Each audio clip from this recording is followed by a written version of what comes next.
Assalamualaikum warahmatullahi wabarakatuh. Hai students, jumpa lagi kali ini dengan saya dalam pertemuan kedua untuk mata kuliah Sistem Basis Data.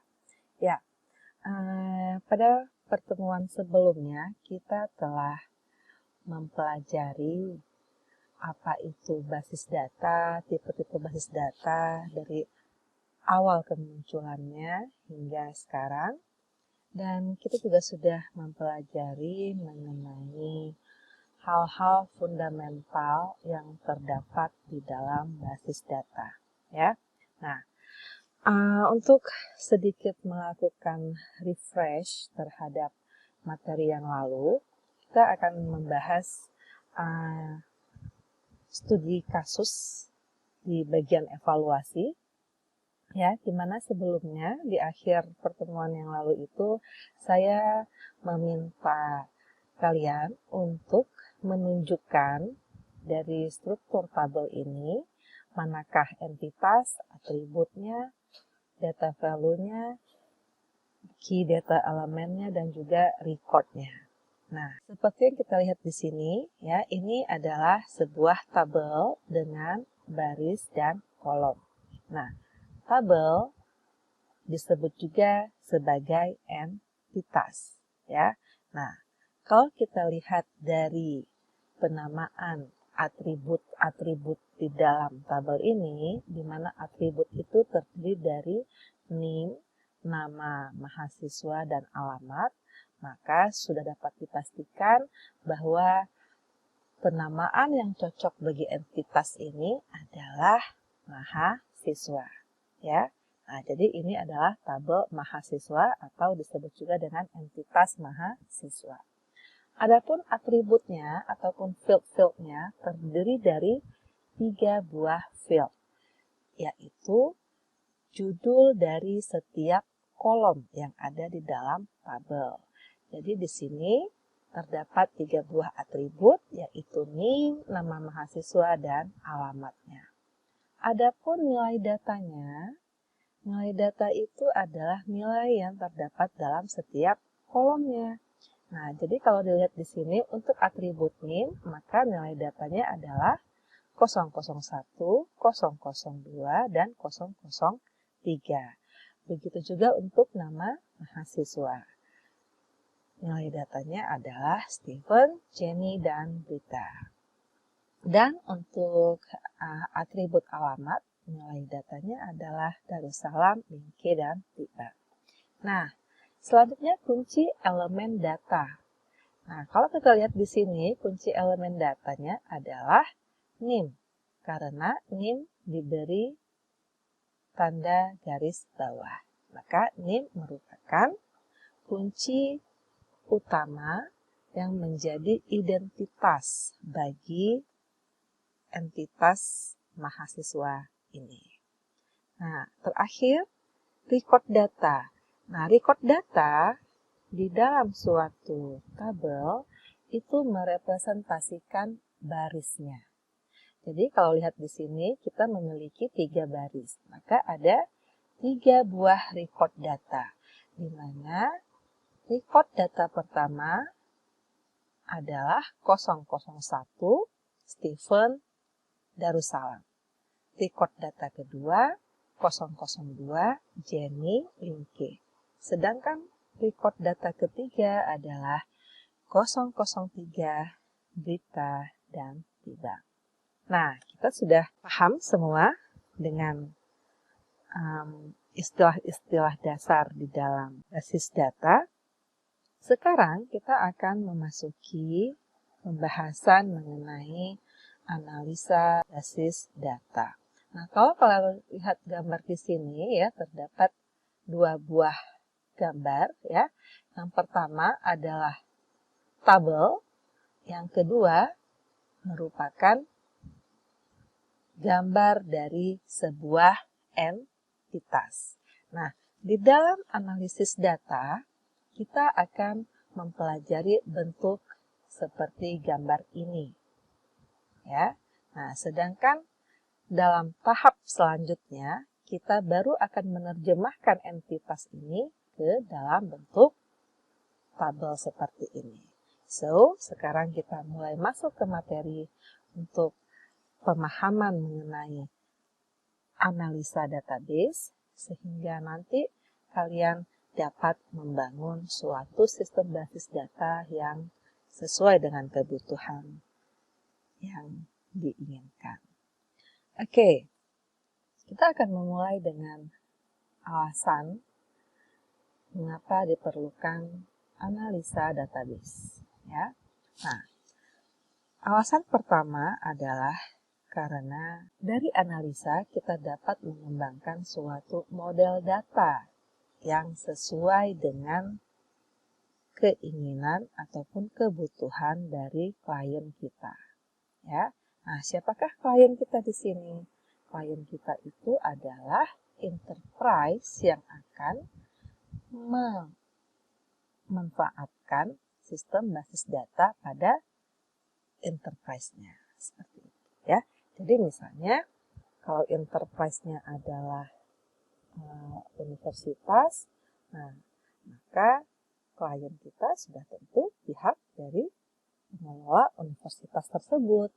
Nah, ataupun kalau klien kita adalah pihak rumah sakit, ya, nah, maka kita harus menyesuaikan permintaan berdasarkan kebutuhan dari rumah sakit tersebut. Nah, alasan kedua mengapa kita memerlukan analisa database adalah ya karena kita semua mengenal jargon ini, ya, a picture worth thousands words.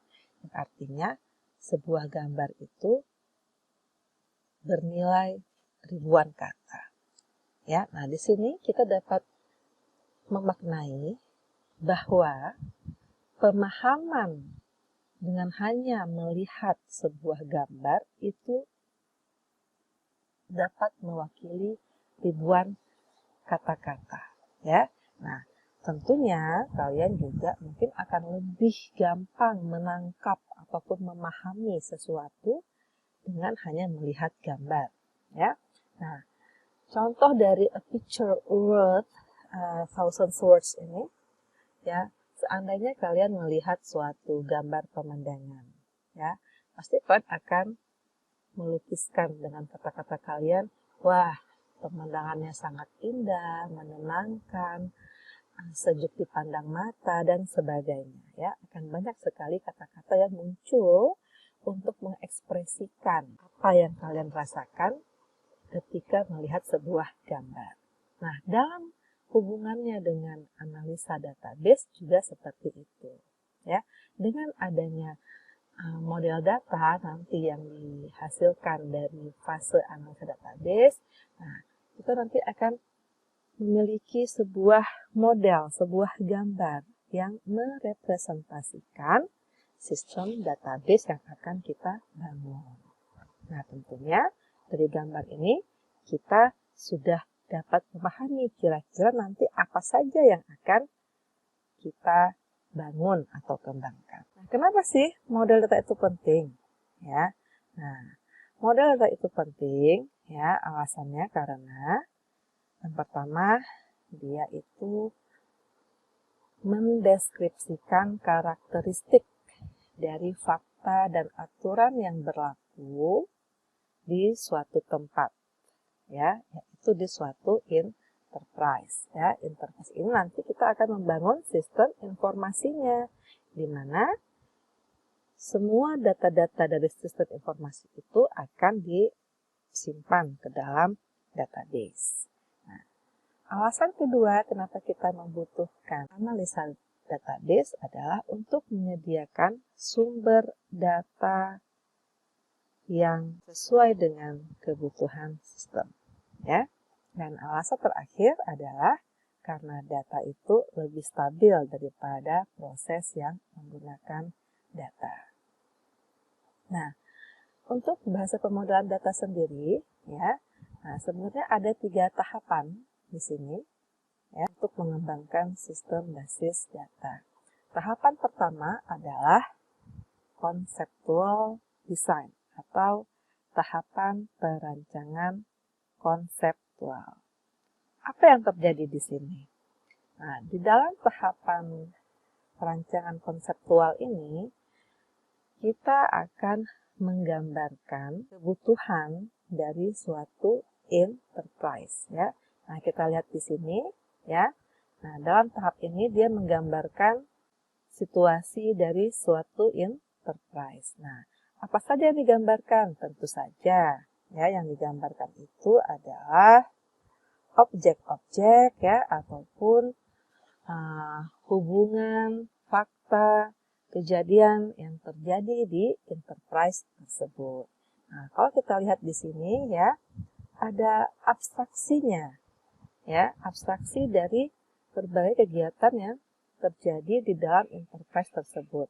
Pada contoh dalam layar ini, kalian lihat ini adalah sebuah enterprise universitas, ya, di mana di dalamnya memiliki berbagai objek, ya, dan terdapat hubungan antar objek ini, ya.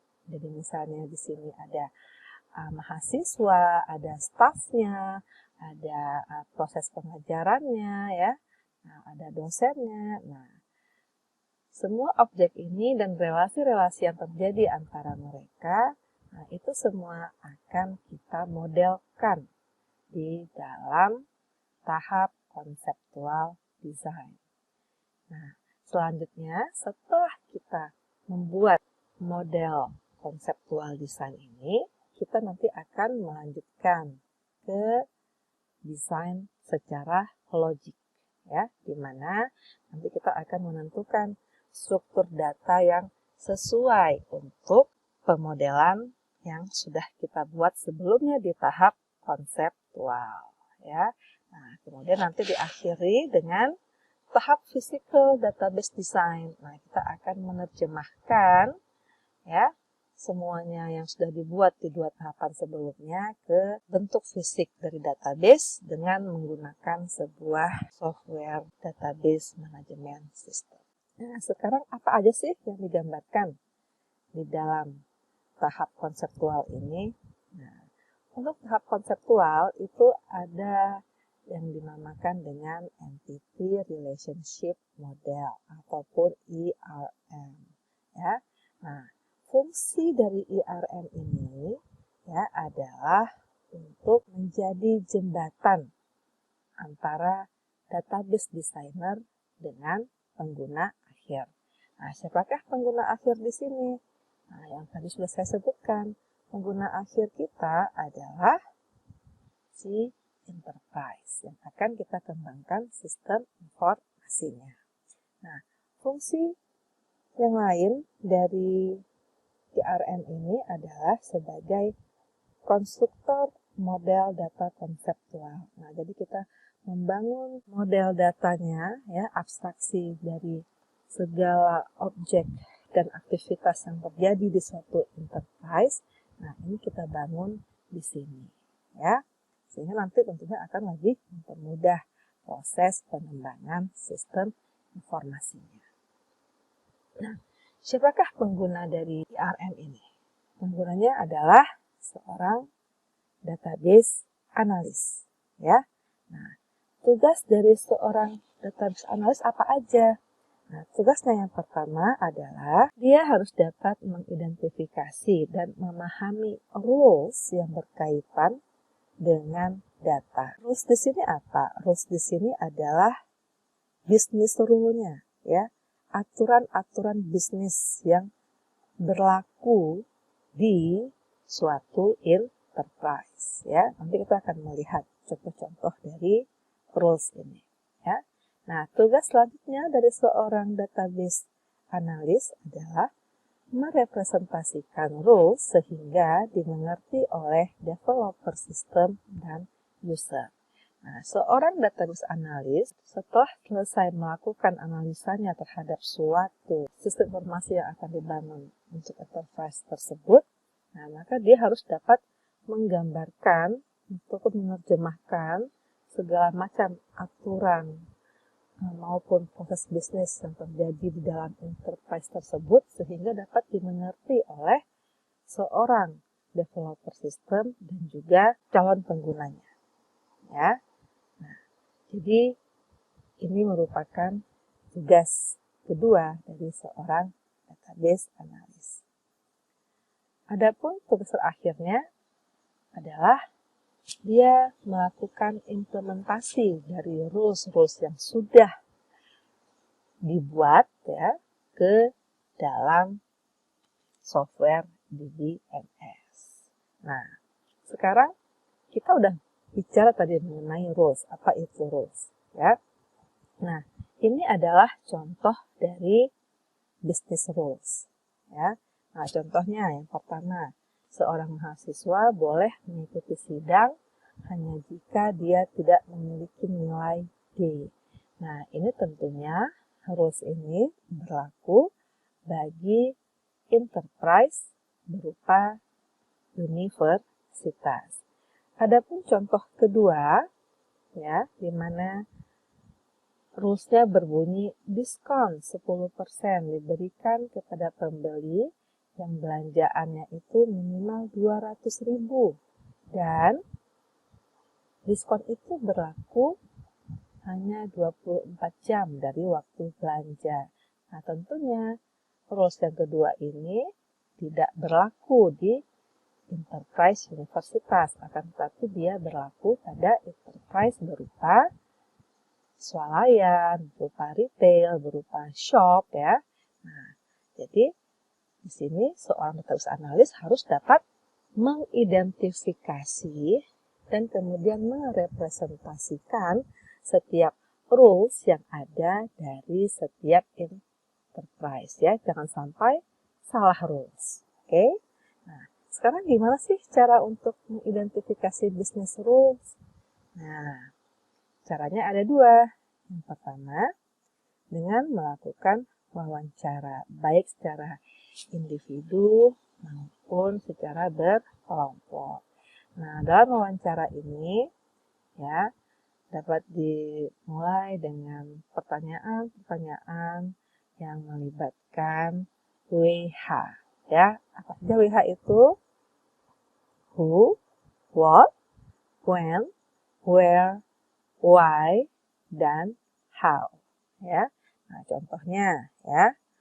Nah, who ya, siapa yang akan menggunakan sistem ini ya.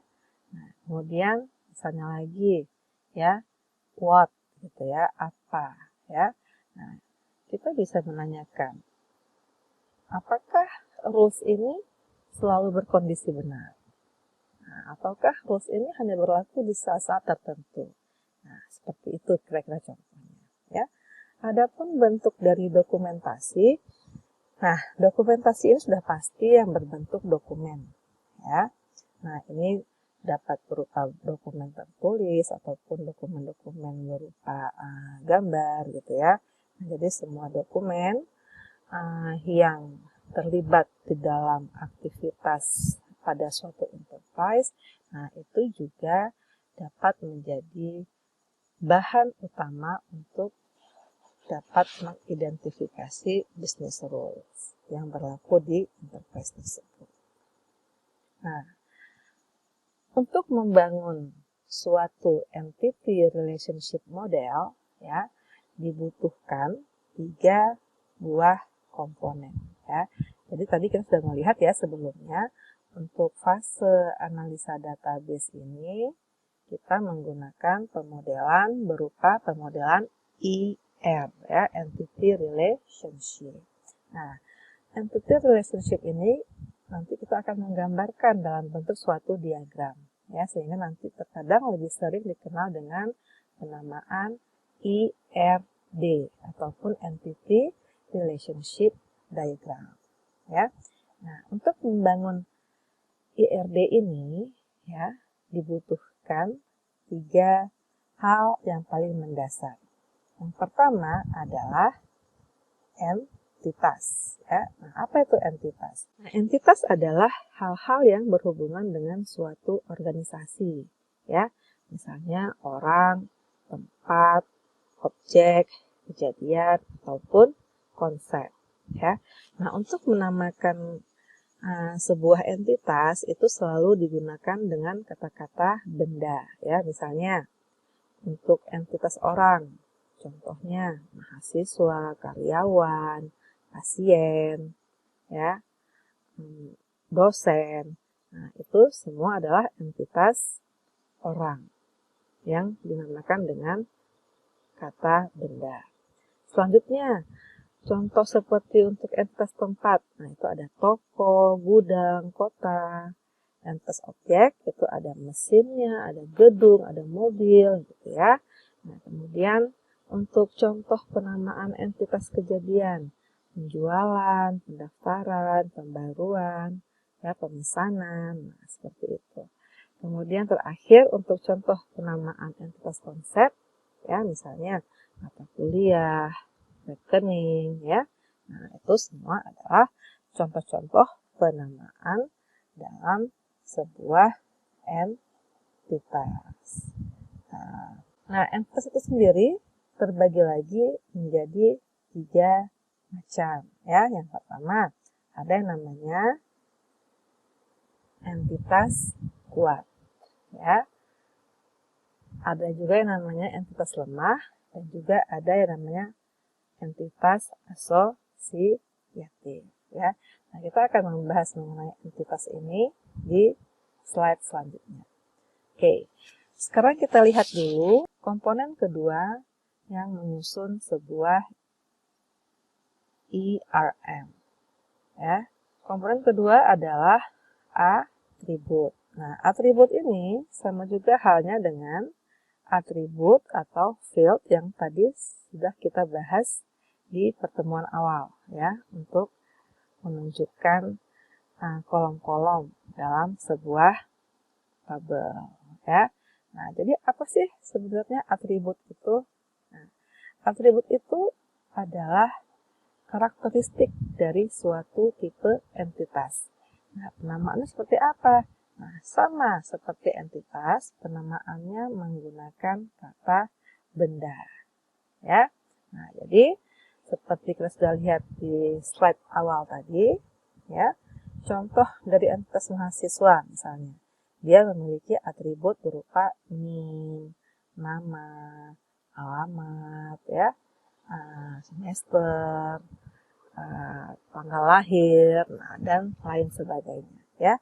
Nah, itu semua adalah atribut dari sebuah entitas. Jadi dia ini menggambarkan ciri-ciri dari sebuah entitas. Atribut dalam model IR, ya, terdiri dari 6 jenis atribut. Nah, ini juga akan kita bahas di slide selanjutnya, ya. Nah, komponen ketiga dari model IR ini adalah relationship. Nah, ini hal yang sudah pasti harus ada dari sebuah model IR, ya. Nah, apa itu relationship? Relationship adalah keterhubungan yang menggambarkan interaksi dari dua buah entitas, ya.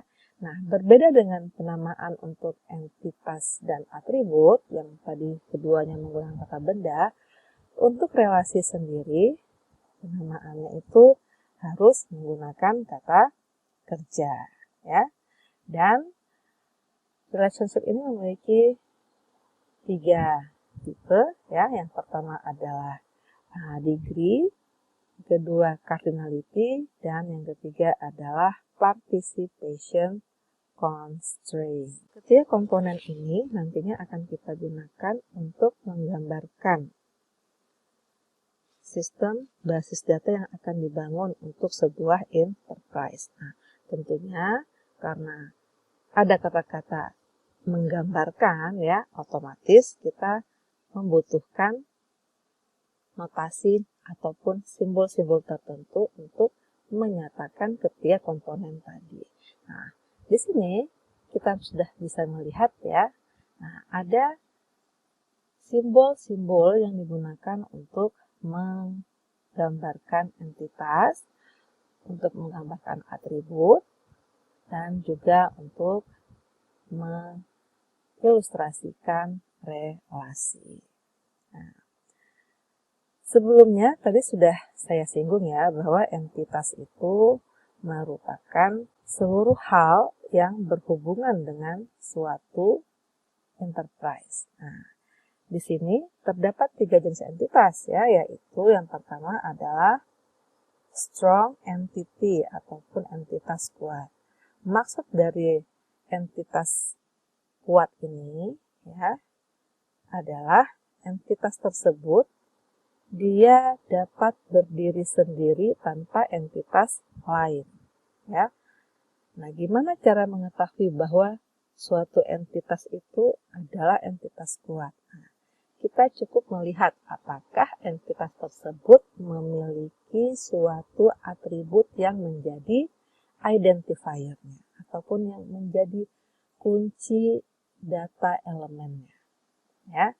Nah, bila terdapat sebuah atribut yang menjadi identifier, maka dapat dikatakan bahwa entitas tersebut adalah entitas kuat ya atau strong entity. Nah, untuk entitas kuat ini dilambangkan dengan lambang segi 4 ya ataupun persegi panjang ya. Jadi berbentuk kotak seperti itu ya. Nah, adapun untuk weak entity ya ataupun entitas lemah ya. Nah, ini kebalikan dari entitas kuat tadi ya. Nah, di sini entitas lemah ini tidak ada yang namanya atribut identifier ya.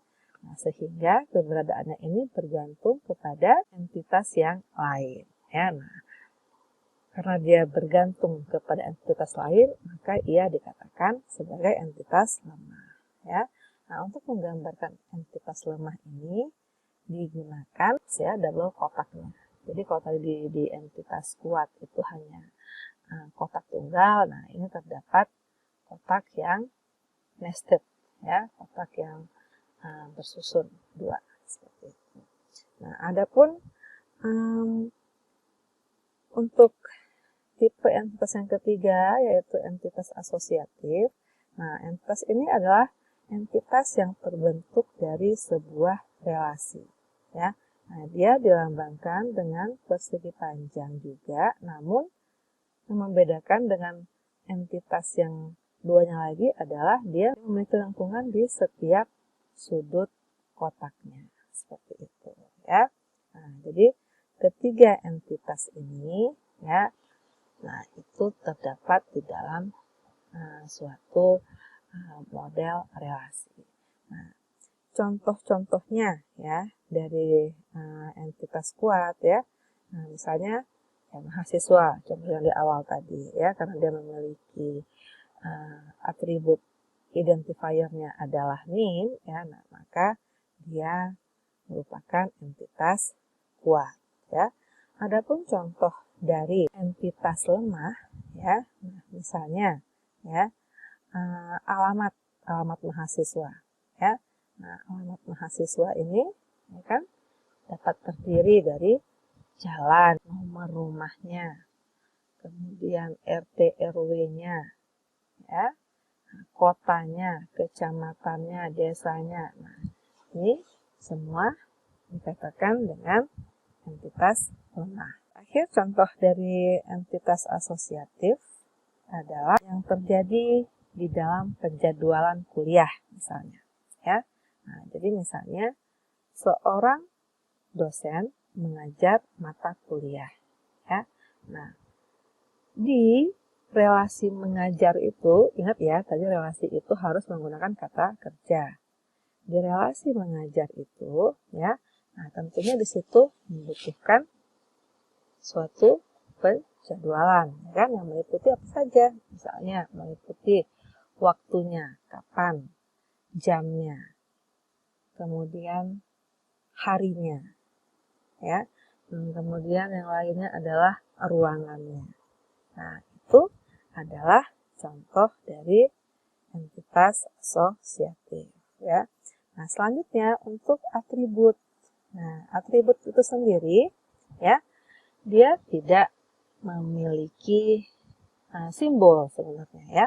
Nah, simbol kotak di sini ini adalah simbol dari entitas sebenarnya. Ya, jadi di sini atribut itu lebih kepada ya teks biasa ya, hanya menamakan saja, menamakan field-field yang dimiliki oleh suatu tabel nantinya ya.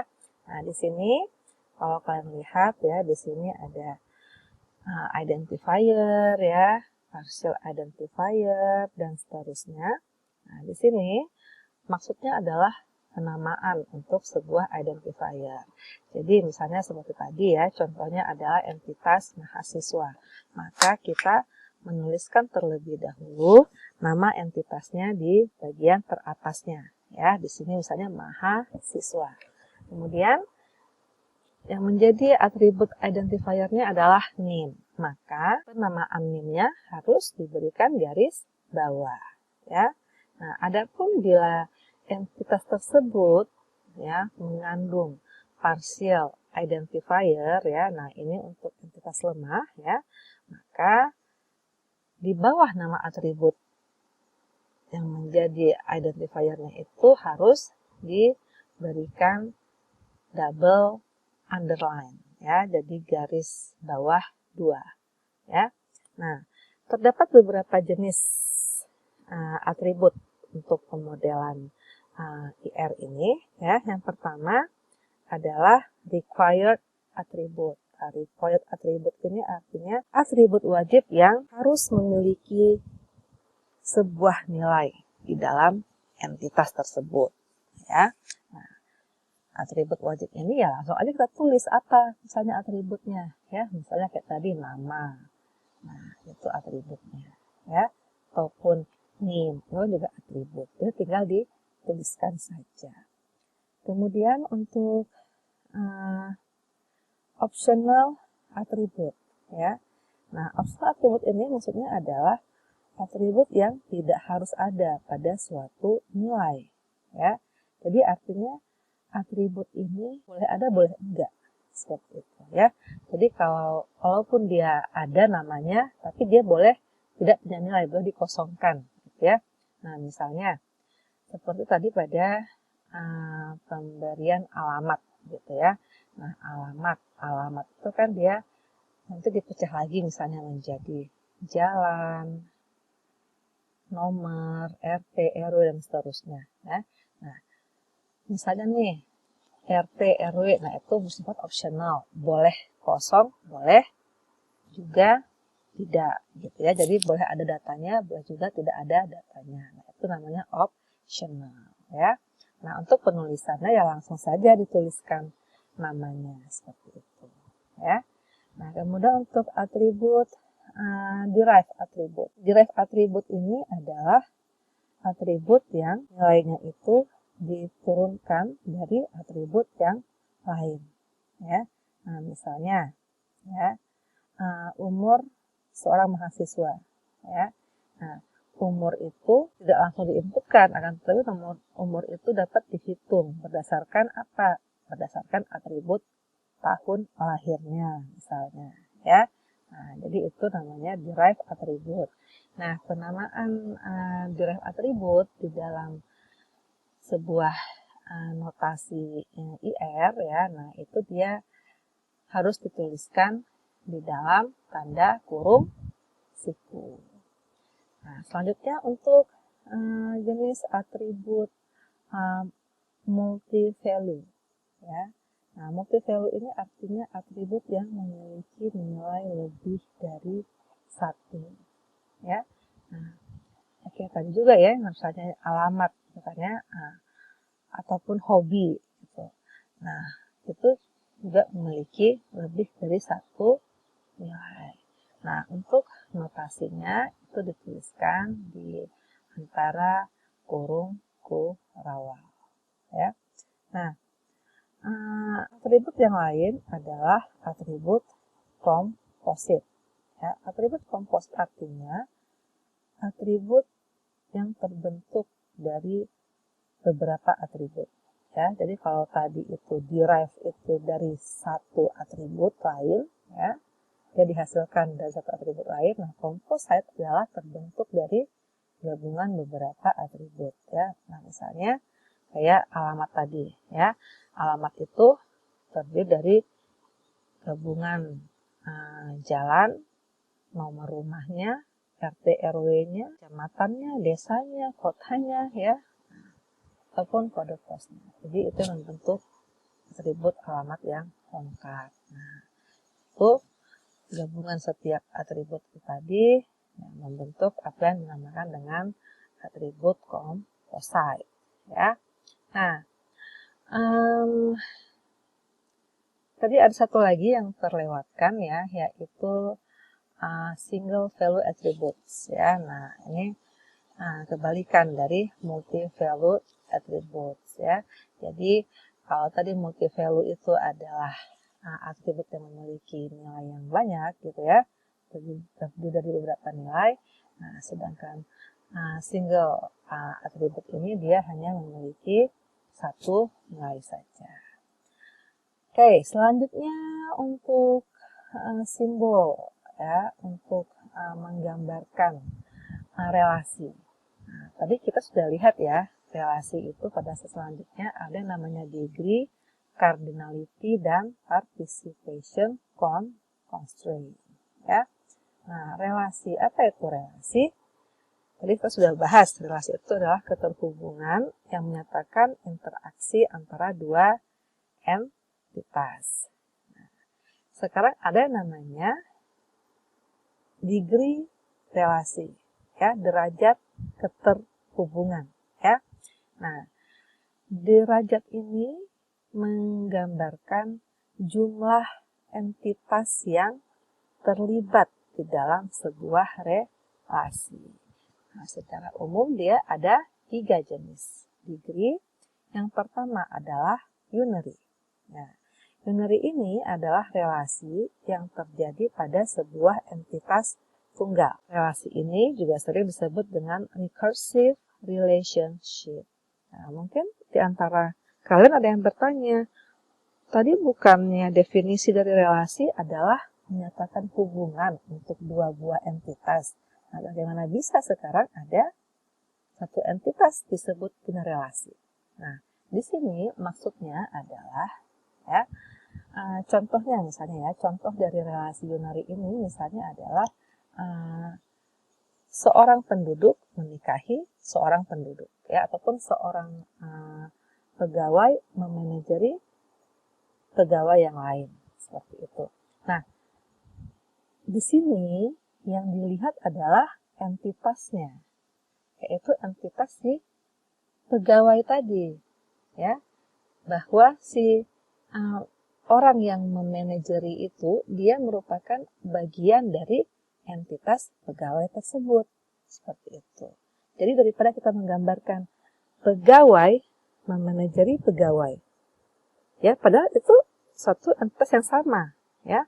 Nah, dia tidak perlu digambarkan dalam dua notasi entitas, ya, tapi cukup jadikan satu entitas seperti itu. Dia artinya nanti tinggal diberikan relasi ke dirinya sendiri seperti ini. Ini adalah garis relasi ya. Nah, ini garis relasi. Jadi kalau relasi yang lain itu menggunakan garis lurus ya. Nah, ini maksudnya adalah relasi yang rekursif, balik dia. Ya, berbalik ke entitas itu sendiri. Nah, jadi itu ya. Jadi itu adalah relasi unary. Ya, dia menggambarkan bahwa entitas yang terlibat di dalam relasi tersebut hanya satu entitas ya. Nah, tadi contohnya adalah pegawai memanajeri pegawai ataupun penduduk menikahi penduduk seperti itu. Nah, kemudian ada yang namanya tipe relasi binary ya.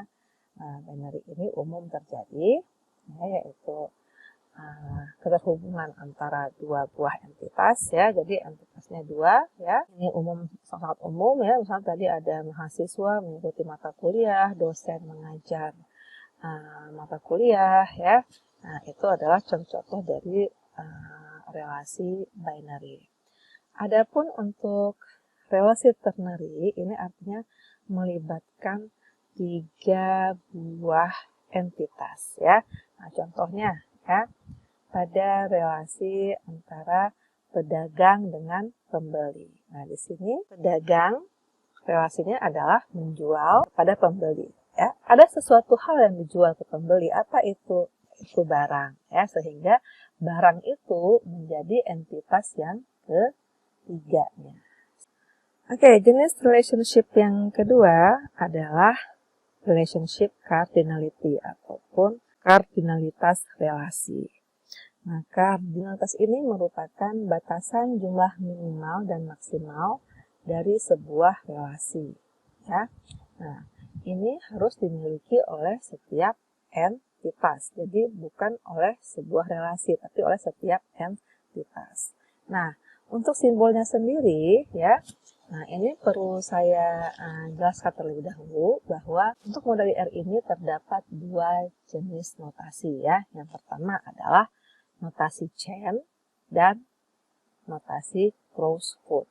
Nah, antara kedua notasi ini ya sebenarnya memiliki simbol-simbol yang sama untuk entitas dan relationship-nya. Akan tetapi sedikit perbedaan relasinya ya. Nah, untuk relasi dalam notasi chain itu berbeda dengan relasi dalam lambang crossfoot. Nah, ini yang terlihat di sini dalam bentuk garis. Nah, ini adalah lambang menggunakan notasi crossfoot.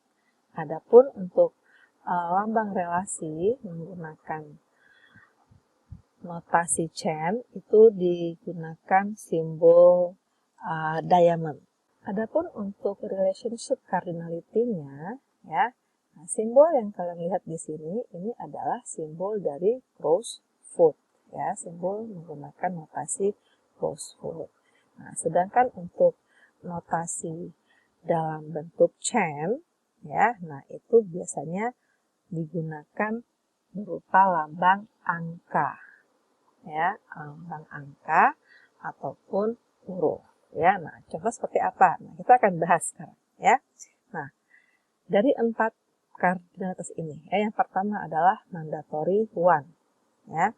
Nah, mandatory one ini disebut juga dengan simple cardinality, ya. Nah, dia di dalam notasi chain dilambangkan dengan angka 1. Ya, artinya apa? Nah, dia minimal memiliki 1. Ya, terjadi satu hubungan ya, jumlah hubungan untuk entitas itu minimal ada 1 seperti itu. Nah, adapun lambang dalam notasi crossfoot, nah itu digambarkan dengan 2 buah garis ya. Nah, ini artinya apa? Nilai minimum dan maksimumnya adalah 1. Jadi membacanya ini adalah maksimal 1, minimal juga 1. Ya, itu dinamakan dengan mandatory one. Adapun tipe kardinalitas yang kedua yaitu mandatory many, ya. Nah, itu dilambangkan dengan simbol 1 dan simbol many, simbol banyak kaki, ya. Nah, ini adalah simbol lambang crossfoot, ya, lambang burung gagak gitu ya. Nah, jadi kakinya burung gagak yang mencengkram gitu ya. Nah, ini adalah lambang dari mandatory many. Nah, mandatory many ini juga disebut dengan multiple cardinality ya. Nah, untuk notasi chain sendiri, nah kalau seperti ini, kalau 1 dia dilambangkan dengan angka 1 ya. Nah, sedangkan untuk yang multiple-nya dia dapat disimbolkan dengan huruf ya, misalnya M seperti itu untuk melambangkan bahwa dia itu bernilai maksimalnya banyak seperti itu ya. Nah, tipe mandatory yang ketiga adalah optional one ya. Optional one ini artinya batasan minimal dari relasi ke entitas tersebut ya dapat bernilai 0. Artinya apa? Dapat tidak ada terjadi relasi di situ, ya.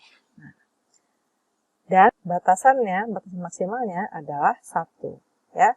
Jadi dia dapat terjadi relasi sebanyak satu saja relasi ke tipe tersebut ataupun tidak ada relasi sama sekali ke situ, ya. Nah, itu namanya optional one, ya. Yang disebut juga dengan simple conditional cardinality. Nah, lambangnya dengan menggunakan notasi chain, kita tinggal melambangkan dengan tulisan angka 0 dan 1. Nah, terakhir untuk optional many, nah ini artinya adalah balikan dari optional one tadi, ya. Nah, di mana nilai minimum kardinalitasnya, ya, adalah 0, artinya apa? Artinya tidak ada,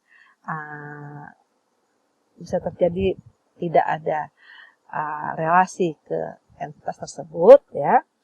Nah, ataupun dia bernilai banyak, ya, optional many. Jadi nilai maksimumnya adalah ya banyak, ya, dilambangkan dengan n seperti itu, ya.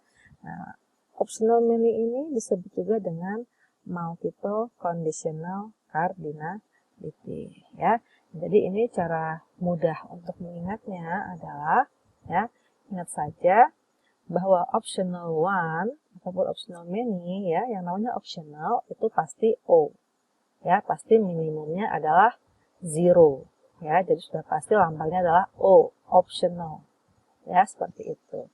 Nah, sedangkan yang mandatory baik one ataupun many, nah itu dia tidak menggunakan O tadi. Jadi itu cara gampang untuk menghafalkan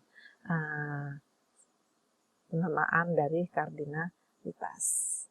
Oke, selanjutnya, nah, kalian lihat di sini, ini adalah penggambaran dari IRD. Ya, nah, kita menggunakan dua notasi di sini. Di sini ada yang namanya notasi chain. Nah, kalau kalian lihat di sini, relasi dalam notasi chain, ya, tadi saya mengatakan adalah simbol diamond. Jadi ini dia simbolnya, ya. Kalau dalam flowchart ini adalah simbol dari if condition, ya. Nah, sedangkan untuk notasi crossfoot, ya, cukup dengan garis saja seperti ini. Kalau kalian lihat di sini, kemudian kardinalitasnya. Nah, di sini ada 1 dan n. Nah, ini artinya mandatory many, ya. Nah, seperti itu. Nah, sedangkan untuk crossfoot, nah, dilambangkan dengan lambang yang seperti pada slide sebelumnya. Nah, sampai di sini, ya, diharapkan kalian sudah dapat mengerti, ya, apa itu yang namanya IRD, ya. Nah, selanjutnya tadi relationship itu ada namanya participation constraint, ya, artinya batasan-batasan participation yang terjadi di dalam sebuah relasi, ya. Nah, participation ini erat kaitannya dengan entitas lemah tadi, ya. Nah, jadi ada yang namanya total participation dan partial participation, ya.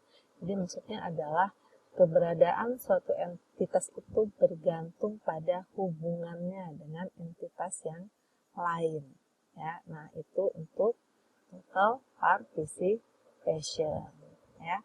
Nah, kalau di dalam diagram IR, dia itu dilambangkan dengan garis yang double, ya.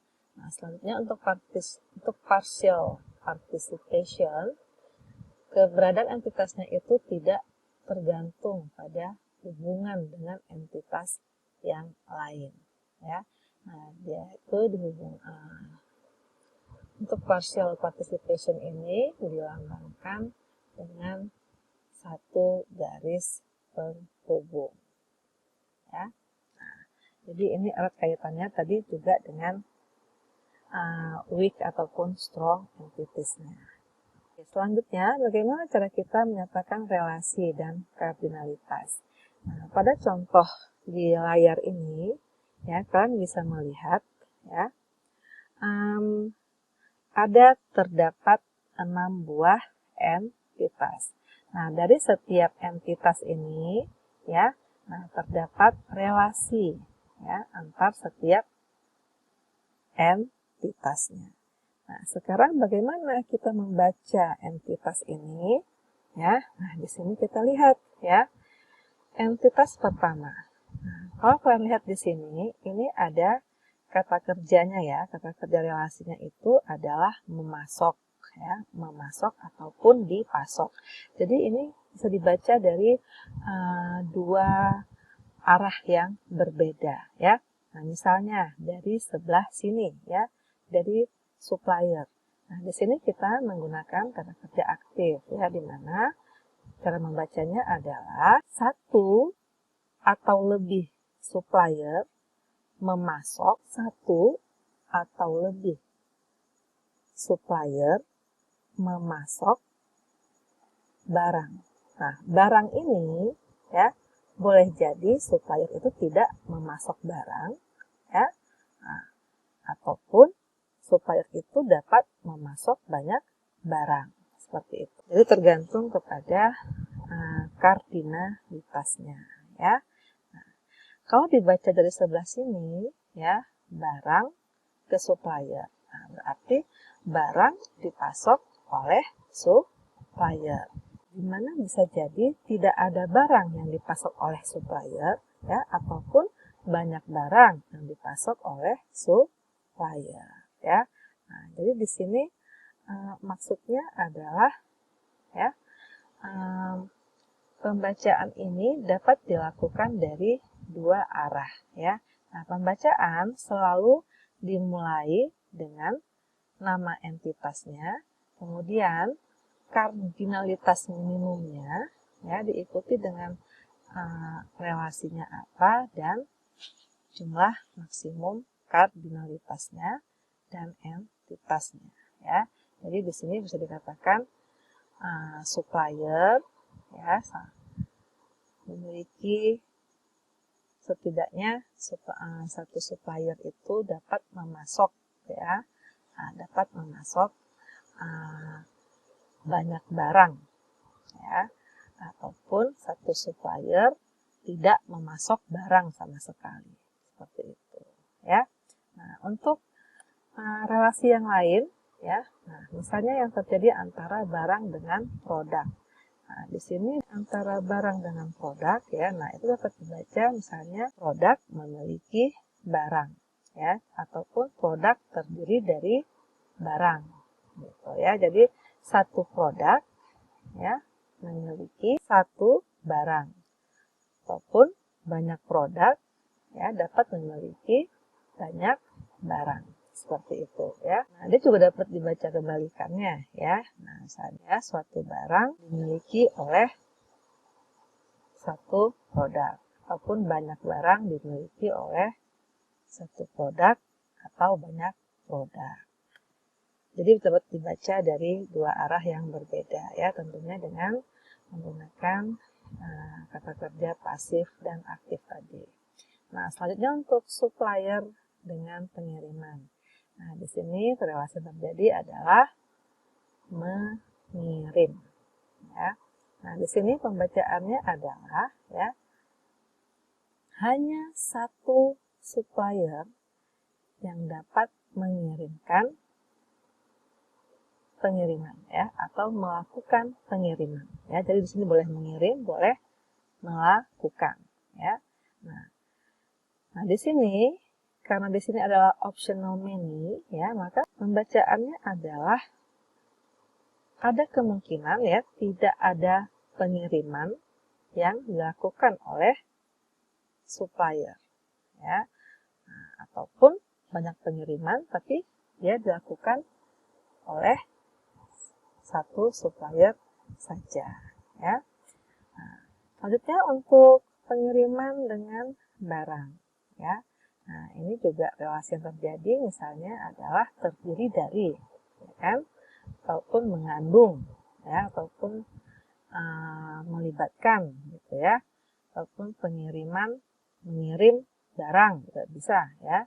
Nah, jadi pengiriman terdiri dari barang ya. Nah, Jadi ini dapat dikatakan bahwa kardinalitasnya itu ya terjadi tidak ada pengiriman ataupun ada banyak pengiriman. Ya, jadi dibaca kardinalitasnya. Selanjutnya antara konsumen dengan pesanan. Nah, di sini dapat kita berikan penamaan relasinya berupa memesan ataupun melakukan ataupun memasukkan ya. Nah, jadi di sini dapat kita gunakan beberapa kata kerja untuk mendeskripsikan relasi yang terjadi. Ya, nah pembacaannya juga sama tadi dengan cara membaca antara supplier dan pengiriman. Ya, jadi seorang konsumen, ya, hanya satu orang konsumen itu dia dapat tidak melakukan pemesanan ataupun dia juga dapat melakukan banyak pesanan. Ya. Nah, terakhir, relasi antara pesanan dengan produk, ya, itu dapat kita berikan kata kerja berupa terdiri, ya, terdiri dari atau melibatkan, ya, involve, ya, nah, mengandung. Nah, jadi satu pesanan itu bisa mengandung beberapa produk seperti itu ya. Nah, ini kita lihat kardinalitasnya ya juga sama dengan apa yang terjadi antara pengiriman dengan barang seperti itu ya. Nah, ini adalah beberapa contoh penamaan dari relasi dan juga pembacaan relasinya ya. Jadi yang perlu diingat adalah bentuknya adalah seperti ini ya, apa nama entitasnya, apa minimum kardinalitasnya, ya, relasinya apa, dan maksimum kardinalitasnya apa, ya. Nah, itu untuk menyatakan relasi dan kardinalitas dari setiap entitas. Nah, selanjutnya, gimana sih cara untuk menyusun IRD? Nah, terdapat 4 hal yang harus dilakukan untuk menyusun IRD. Ya. Yang pertama, kita harus dapat mengidentifikasikan terlebih dahulu entitasnya apa. Nah, untuk dapat mengidentifikasi entitas, nah, kita harus kembali lagi kepada enterprise-nya. Apa sih enterprise-nya? Gitu ya. Jadi kalau misalnya enterprise adalah universitas, nah kita bisa melihat tadi ya apa aja aktivitas ataupun objek-objek yang terdapat di dalam universitas tersebut seperti itu. Kalau enterprise-nya adalah rumah sakit, maka kita juga sudah bisa mendefinisikan apa saja kira-kira entitas yang ada di dalam rumah sakit. Ya kan, misalnya ada pasien, ada dokter, ada perawat, nah seperti itu. Jadi yang perlu diingat, jangan sampai salah memberikan penamaan entitas ya. Jangan sampai tidak cocok penamaan entitas itu dengan enterprise-nya. Nah, selanjutnya adalah kita mengidentifikasi relasinya. Jadi setiap entitas di dalam sebuah enterprise kita definisikan apa relasi yang cocok ya. Nah, seperti contoh sebelumnya dalam slide ini, ya kan, antara supplier dengan barang, kira-kira relasi yang cocoknya apa? Nah, ya, relasi yang cocoknya adalah misalnya memasok seperti itu, ya, atau menyediakan, gitu, ya. Nah, itu adalah relasi yang cocoknya, ya. Nah, selanjutnya kita mengidentifikasikan kardinalitasnya. Nah, kardinalitas di sini erat hubungannya dengan rules. Rules yang tadi sudah kita jelaskan di awal ya, yang menjadi tugas dari seorang database analis ya. Nah, di sini identifikasi kardinalitas dapat kita tentukan dari rules yang terjadi ya. Nah, contohnya apa? Misalnya di sini contohnya adalah seorang mahasiswa mengikuti beberapa mata kuliah dan harus mengikuti setidaknya satu mata kuliah. Maka di sini kita dapat menentukan minimum cardinality dari si mahasiswa terhadap mata kuliah adalah minimumnya adalah 1 dan maksimumnya adalah minimum ataupun banyak ya. Nah, jadi di sini tipe kardinalitas yang cocok adalah mandatory many, seperti itu ya. Nah, kemudian kita lihat lagi rules yang lain ya. Misalnya nih, setiap mata kuliah diajarkan oleh seorang dosen. Nah, otomatis kardinalitas di mata kuliah itu adalah mandatory one, seperti itu ya. Nah, jadi kalau kita sudah tahu bagaimana cara melakukan identifikasi kardinalitas berdasarkan rules-nya, nah maka langkah selanjutnya barulah kita mengilustrasikan IRD-nya ya. Nah, seperti ini tadi ya. Nah, perlu diingat di sini bahwa untuk tahap ini gitu ya, nah kita dapat menggambarkan entitas, atribut, dan relasinya. Jadi kita sudah tahu apa-apa saja atribut-atribut yang terlibat di dalam entitas tersebut. Nah, kita sudah mengetahui sekarang bagaimana cara untuk menyusun IRD ya dari keempat cara ini. Nah, selanjutnya yang perlu kita lakukan adalah sebelum mengilustrasikan IRD, ya, ketika tadi kita mengidentifikasi entitas, ya, kita langsung mengidentifikasi atribut-atribut yang ada dalam entitas itu, ya. Nah, jadi jangan lupa tadi IRD ada 3 komponen, yaitu entitas, atribut, dan relasi. Nah, jadi ketiga ini harus dapat kita ketahui terlebih dahulu, ya. Kemudian kita perhatikan rules-nya, karena rules ini untuk menentukan jumlah minimal dan maksimal ya relasi ke sebuah entitas ya. Nah, di sini kita menentukan kardinalitasnya. Jadi ini kita perhatikan rules-nya, rules dari enterprise yang akan kita kembangkan sistem basis datanya. Nah, kalau semua sudah terpenuhi ya, maka langkah selanjutnya adalah menggambarkan IRD. Nah, untuk menggambarkan IRD, kita dapat menggunakan secari kertas dan juga pensel atau pulpen, gitu ya. Nah, namun sekarang juga sudah banyak tersedia perangkat-perangkat lunak ya untuk menggambarkan IRD. Nah, yang paling terkenal misalnya adalah Microsoft Visio, ya. Nah, Microsoft Visio ini dia memiliki banyak fitur ya untuk menggambarkan diagram.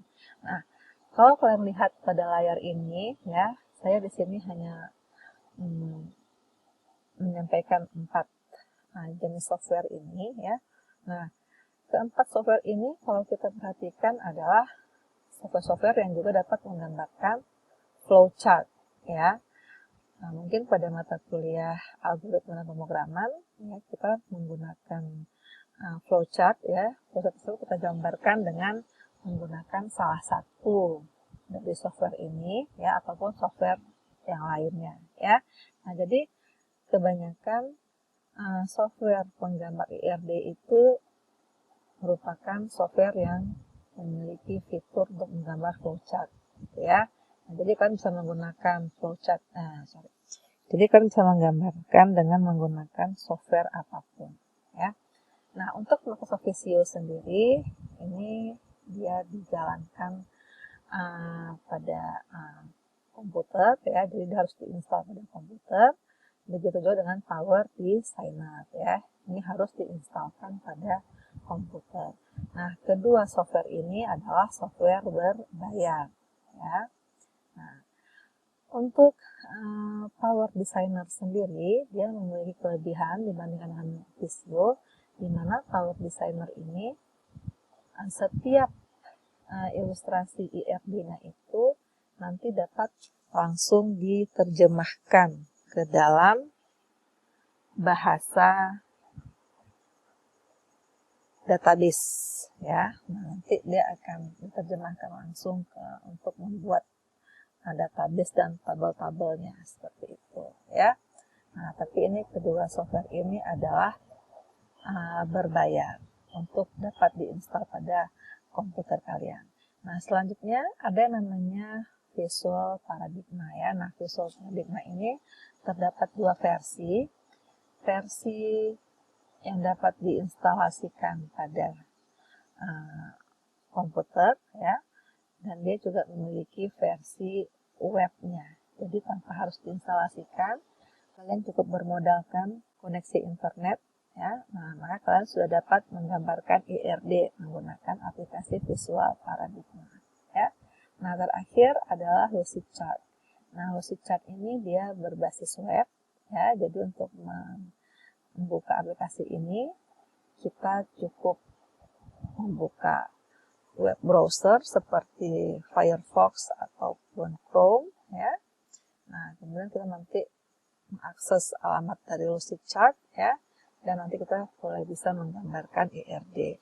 Nah, Lucidchart ini memiliki kemampuan juga seperti Tower Designer tadi ya, yaitu menerjemahkan notasi yang digambarkan ke dalam bahasa database.